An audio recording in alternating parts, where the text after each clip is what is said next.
Right, welcome to this next video on key area 1, 2. So it's the first unit and this is the second key area. We've already had a look at the cell membrane and its structure, and we're going to have a look now at how various molecules transport themselves across the cell membrane. And we're going to look in particular at this keyword here at diffusion in this video. Now we're going to have a look at some terminology if I move on to the next slide. So this slide here has got the title Passive Transport. Now we're going to be talking about, or I'm going to be talking about in these next two videos, this one on diffusion and the next one on osmosis, on some type of movement that's called passive transport. And what that means is it doesn't need any energy for it to take place. It's something that happens without energy being input into it. So it's a movement of a substance across a cell membrane and down a concentration gradient. And we'll have a look at what down a concentration gradient means as we move on into the next slide. So there are two types of passive transport. One is diffusion, the second is osmosis, and we're going to have a look at diffusion in this video here. Now, this is a definition of diffusion, so I'll say the definition. You might want to come back to it later on in your note taking because you need to know this definition. Now, diffusion is the movement of molecules in a liquid or a gas from a high to a low concentration until they're evenly spread out.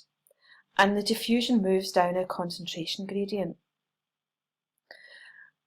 And I'll go on to explain what this definition actually means. Now, you know all about diffusion.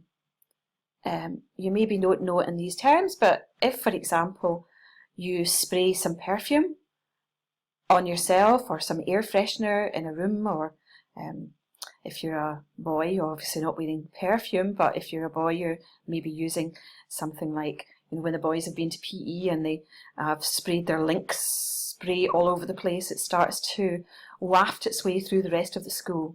The same with some perfume. If you put some perfume on in the corner of a room, the smell of the perfume will start to move through the room. Or if you put an air freshener or a candle somewhere in a room, then that smell starts to move its way through the room. It's actually diffusing through the room from the area where it's in a very high concentration. So for example, where you've put the air freshener, the smell is at a very high concentration there, or the particles that are creating the smell are in a high concentration. And what starts to happen is they start to move through the room to areas where there are less of those particles, or to where there's a low concentration until it's evenly spread out. Now, there are a couple of experiments that sometimes appear, and they're showing the example of diffusion. This one here is looking at two gas jars. One of them is this one here. Well, they're actually the same gas jar, it's just one. This gas jar is the one at the start, and sorry, hold on a moment. This gas jar here is the one at the start of the experiment. Don't know what's happening to my pen, it's moving about all over the place. And the one over here on the right hand side is the gas jar after the experiment. And what's happened is there's been a gas here called bromine. It's a brown colour gas, and it has been placed into this gas jar down here. There's another gas jar that's been placed on top, but between them has been put this glass plate at this point here. Now what happens is that glass plate is removed, and when it's removed, the gas starts to diffuse from this high concentration here to this area here where there's a low concentration until it's evenly spread out. So what happens is you end up with 50% of the bromine here, 50% of the bromine up here. And the air that's here as well, in a high concentration, it starts to diffuse down to this area here. So you end up with this evenly spread out. Now we call this diffusion, and in other words, from a high concentration of the substance to a low concentration, down a concentration gradient. In other words, from a high concentration to a low concentration.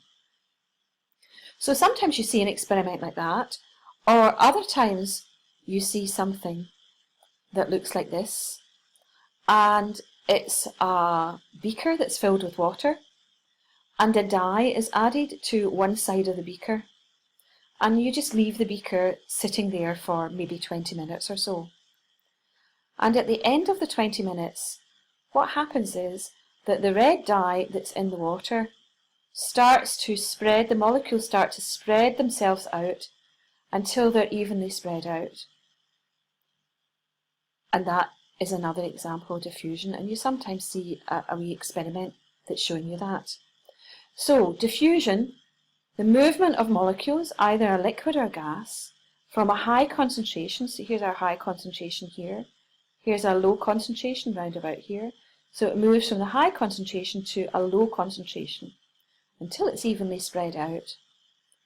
Now we'll have a wee look at what we mean by this concentration gradient, or down a concentration gradient. Now what we're talking about here is, if I could just try and get my pen here. Oh, I'll just move this back, seems to have jumped. If we have a look here at this diagram, and we have a look over at this side here, we've got the high concentration over here. Now we know that these molecules that are here are going to start to move themselves in this direction of the arrows to where there's a low concentration. So what we're saying here is we've got high concentration here, let's write HC, and they're moving down. If we could imagine, if we were plotting out how many molecules there were here, say in a graph, we would have a high concentration of molecules up here, and as we went along and sampled along here, we would have a low concentration of molecules down here. So these molecules that are here are moving from that high concentration to where there is a low concentration, down the concentration gradient. That's really what we're talking about when we have that definition. So you make sure you've got a note of the definition of diffusion, which is the movement of molecules from a high concentration to a low concentration and down a concentration gradient. Now, why are we talking about diffusion when it comes to biology? Well, the reason we're talking about it is we have to think about, say for example, an animal cell. Diffusion is a very, very important way that small molecules get into or out of cells. And an examples of the sort of things that can get into a cell by diffusion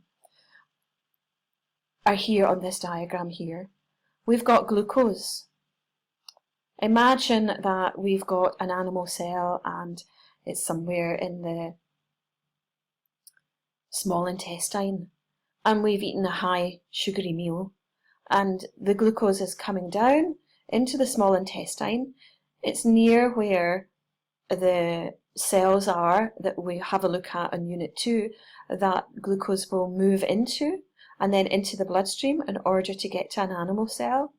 And what will happen is the glucose will move round the bloodstream, and then as the glucose is there in the bloodstream, it's in a high concentration, and in that and inside the cell it's in a low concentration. So your blood carries the glucose round to the cells in your body. It's in a high concentration in the blood.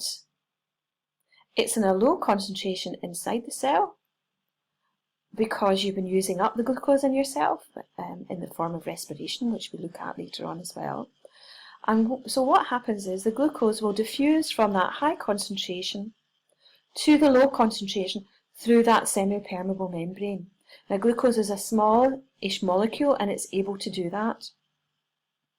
Things like starch wouldn't be able to do that, say for example, in a plant cell or something, but glucose can. Oxygen as well. So you breathe in oxygen into your lungs. That oxygen inside your lungs is in a high concentration. And what happens is the oxygen that is in, say, your red blood cells is in a low concentration. And what happens is the oxygen will move from that high concentration to the low concentration in your red blood cells. And then from there it will be carried around your body, and then the oxygen will diffuse from the high concentration in the red blood cells to the low concentration of oxygen that is in your body cells. In a similar way, amino acids are small enough molecules to diffuse from a high concentration to a low concentration into cells. If you've got respiration taking place, aerobic respiration, oxygen will be being used up all the time, but carbon dioxide is being produced. So carbon dioxide is a waste product of respiration. It will be in a high concentration. So what happens is it will be in a low concentration in the bloodstream because it's constantly being carried out of your body up to your lungs and out into the air. So what happens is this high concentration that's inside the cell will move from the high concentration to the low concentration in the bloodstream. It will diffuse out, and then it can be carried out of the body. And other waste products that are small enough to get through the semi-permeable membrane will do that as well. So it's very, very important, diffusion, in the movement of important materials in and out of the cell. And those materials are things like oxygen, amino acids and glucose, and carbon dioxide out of the cell. If this was a plant cell, then carbon dioxide diffusing into the plant cell is where diffusion would be important, because your plant cell is using up the carbon dioxide all the time inside the cell in the process of photosynthesis. So that is the importance of diffusion in an animal cell.